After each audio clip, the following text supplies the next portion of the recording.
Ya. Sosialisasi itu ada di media sosial, ada yang sifatnya diskusi kayak town hall meeting seperti ini, dan belusukan juga dilakukan. Semata-mata karena saya tahu diri, saya masih orang baru, sehingga memperkenalkan diri dan menyerap aspirasi. Ada yang dibacakan tadi lewat sosial media, ada yang bertanya langsung, dan bagi saya ini sangat menyenangkan karena bisa menjelaskan visi misi dan menyerap aspirasi dengan sangat baik. Ada dua yang saya anggap paling luar biasa ya. Yang pertama aspirasi dari kaum disabilitas yang masih merasa curhatan ibu tadi belum mendapatkan kehidupan dan eksistensi warga yang layak ya, tentang perluasan subsidi transportasi, pendidikan, pekerjaan dan lain-lain. Saya kira konsep Jakarta berkeadilan tentu kita akan maksimalkan kepada kelompok-kelompok yang perlu dilindungi negara.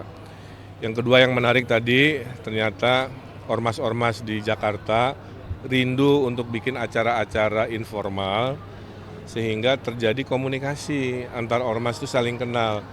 Kalau antar ormasnya sering musyawarah, sering bertemu, akan mengurangi potensi konflik horizontal, mengurangi potensi bertengkar sesama ormas di tengah masyarakat dan lain-lain lah kira-kira begitu. Jadi sebagian saya bawa pulang sebagai oleh-oleh pengetahuan untuk dirapihkan di visi misi, sebagian mendengarkan apa rencana-rencana yang tentunya sedang disiapkan oleh pasangan Ridho.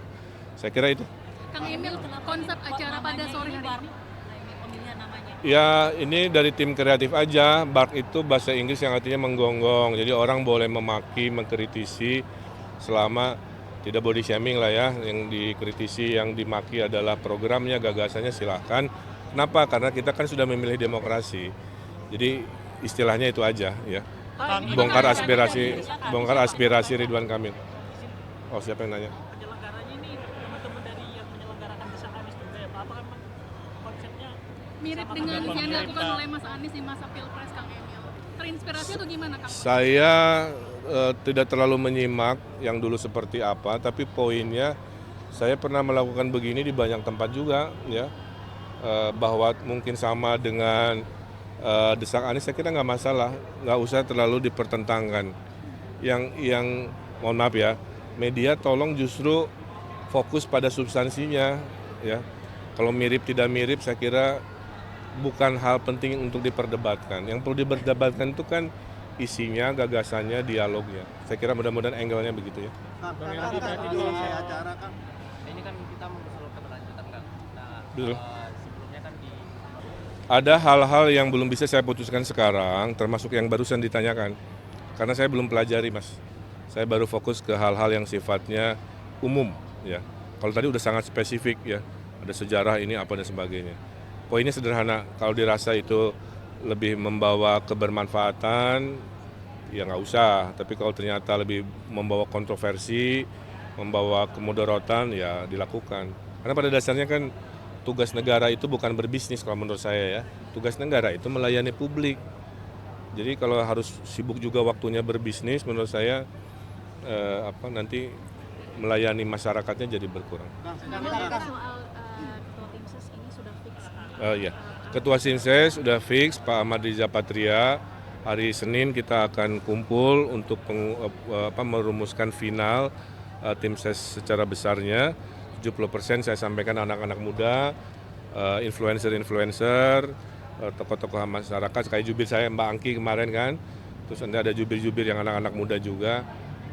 Jadi ketuanya sudah dikonfirmasi Pak Riza Patria bisa diwawancara. Alasan tersendiri, Pak? Alasan kan tadi udah sampaikan, alasannya adalah beliau mantan wakil gubernur, dia Google Map-nya saya, yang tahu supaya saya tidak tersesat kemana, ngapain gitu. Kang Emil terkait Oh enggak, rapat dulu. Nanti pasti dikabarin. Kang, untuk 100 hari pertama kalau udah kepilih mau ngerjain apa dulu kira-kira? Misalnya Ya saya pasti selalu mengerjakan yang paling gampang-gampang Mas. Ya. Nanti saya kabari, tapi ada yang 100 hari pertama, ada yang 3 bulan pertama dan lain. Terakhir siapa? Udah lama unggah terkait desain sungai di epicentrum kawasan Jakarta Selatan, lalu menuai banyak komentar dari netizen, bahkan ada yang menanggapi tinggi akan disulap seperti di Korea. Nah itu kan akhirnya kenyataannya tidak ada. Saya, Mbak namanya siapa? Yolanda. Yolanda. Saya minta Mbak Yolanda datang ke lokasi atau menggoogle Ridwan Kamil meresmikan tahap 1 Kalimalang Bekasi. Itu aja jawabannya. Bahwa tidak selesai 100% karena ada jalan tol Becakayu mengambil alih lahan perencanaan. Jadi kalau dibilang tidak ada, ya, itu bukan fakta. Supaya akurat, Mbak bisa ke Bekasi lihat sendiri atau menggoogle bagaimana saya meresmikan penataan Kalimalang tahap 1. Oke. Terkait konsep kampanye yang seperti ini, apakah bakal dilakukan secara rutin?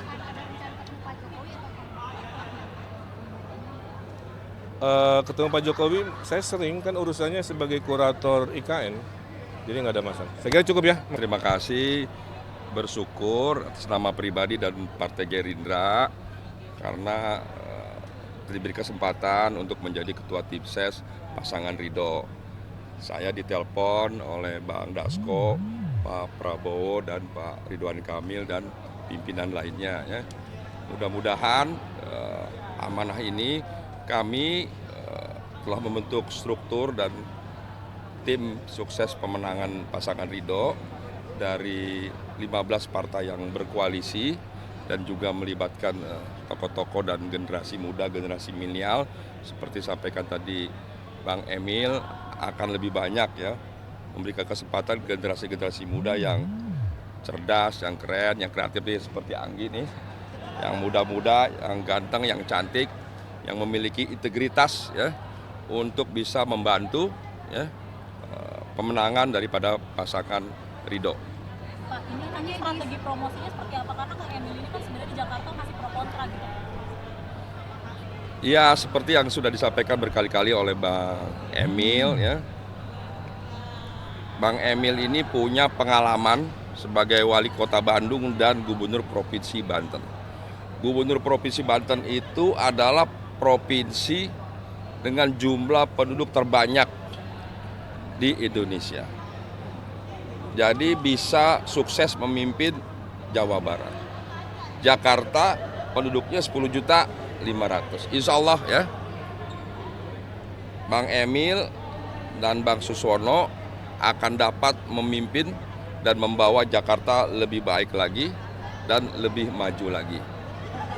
Dan juga dengan berbagai kompleks permasalahannya, dengan pengalamannya, pendidikannya, jam terbang, kami meyakini Bang Emil dan Bang Susono pasti bisa menjadikan Jakarta kota global dan kota yang membanggakan ya.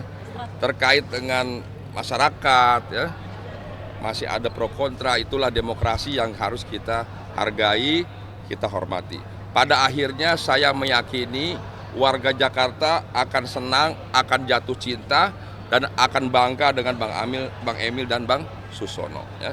Karena Bang Emil ini orangnya sangat membuka ruang dialog, diskusi, santun, baik, ramah, bijaksana ya. Seorang pemimpin yang selalu mengedepankan dialog.